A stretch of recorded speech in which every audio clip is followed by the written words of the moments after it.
Hello and thank you for joining me. My name is Julia and I'm so excited to start my Christmas card series with my own design in a steampunkish style.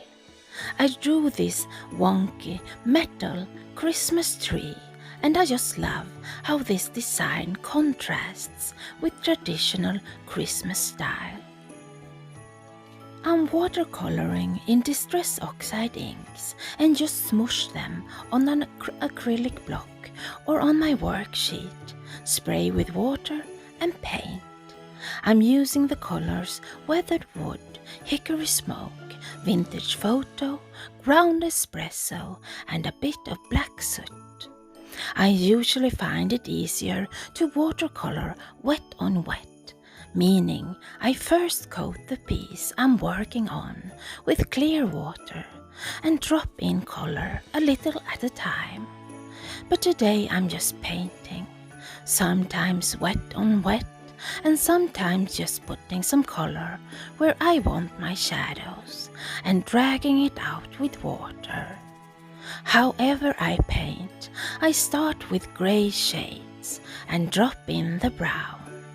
I also pick a contrast color to peek through all that gray and brown, and then I can use that contrast color in the background to tie my tag together.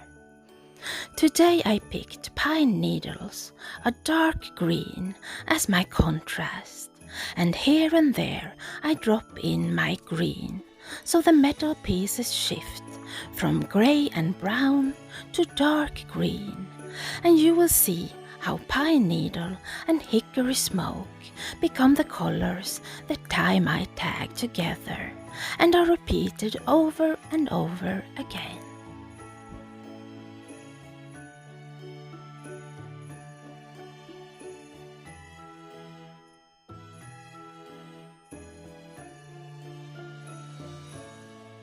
You don't need much color at all, and you only need a few colors, one grey, one brown and some black, to create endless variation and depth. I use a small round brush and put down the tiniest amount of ink, and then dip my brush in clean water and blend it out. And where the color is most diluted with water, I get a natural highlight. From time to time, I dab with a piece of kitchen roll to lift color or suck up too much water.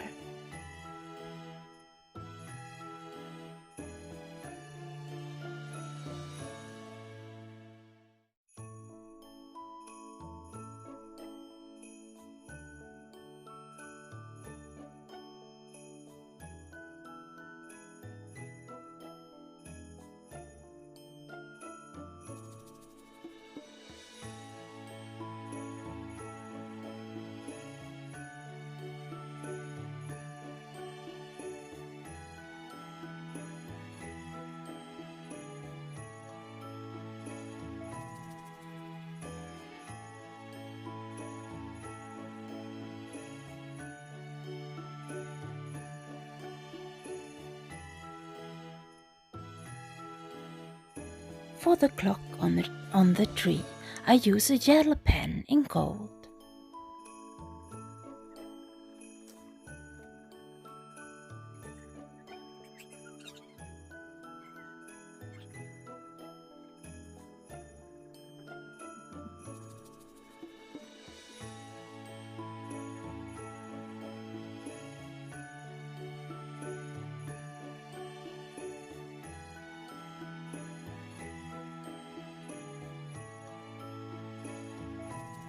Now, let's turn this tree into a Christmas tag. I use my die cutting machine to cut this scalloped panel from watercolor paper. I also use watercolor paper to make a tag to go behind the scalloped panel. The tag is so big that parts of the tag is peeking out from behind, giving me layers to work on for texture and interest. I'm using this stencil with beautiful Christmas writings from Tim Holtz, and I mask off around the words I want to use first, number 25 and Mary on the other side.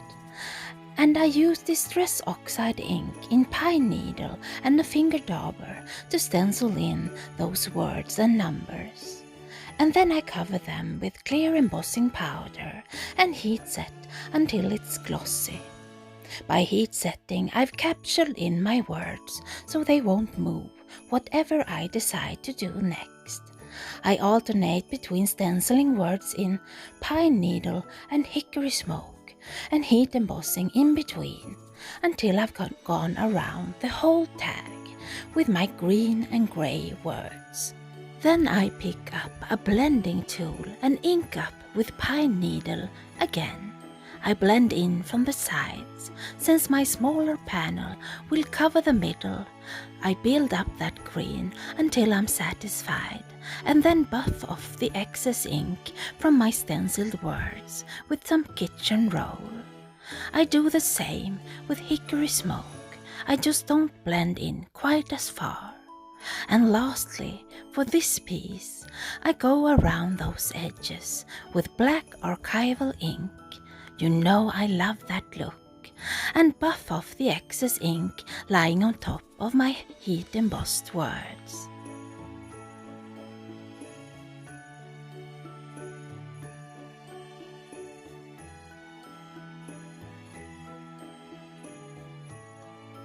I mask off the middle panel with post-it tape and mark with a pencil where I want my snowy hills to end and the dark winter sky to begin. My Christmas tree is standing on those hills and I want them to be imperfect and rugged, so I just tore a piece of paper into the shape of a hill and use the paper as a stencil. I use a finger dauber to lightly, starting on the stencil, fill in some color, carefully following the stencil and using both pine needle and hickory smoke to create the shadows in the snow.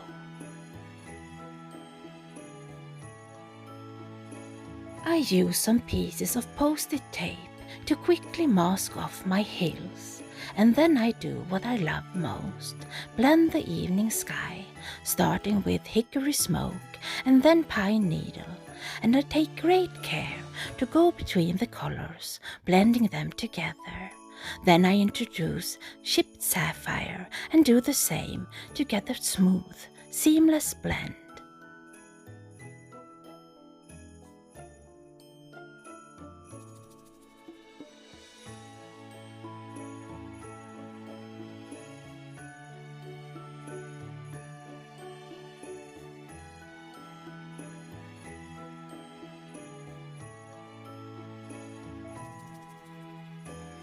Before we unmask my night sky, I use black archival ink to darken the edges once again.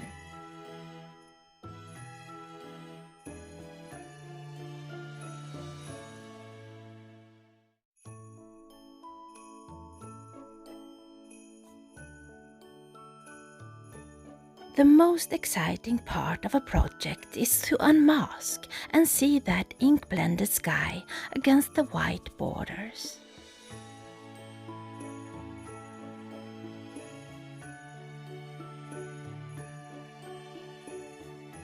I have clean water in a spray bottle and use the straw to tap down some water droplets.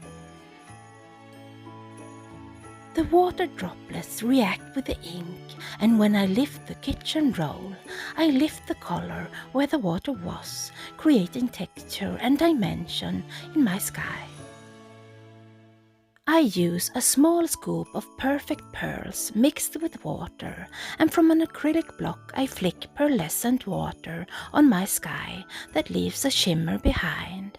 Finally, I mix white gesso with water and flick small white dots all over the sky like snow.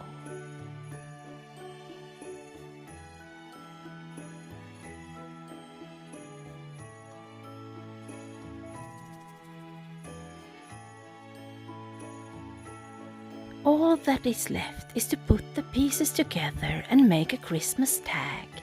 I use some foam tape behind the middle panel to pop it up ever so slightly.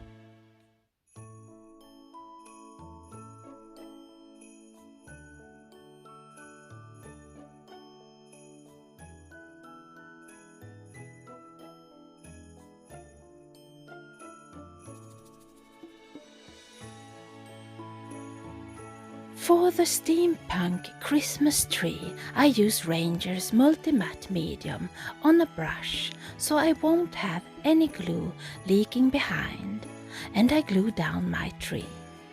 Thank you all so much for watching, and I hope you have the time to subscribe or leave me a comment. This was my version of a Christmas tree on a Christmas tag. Until the next time, goodbye for now.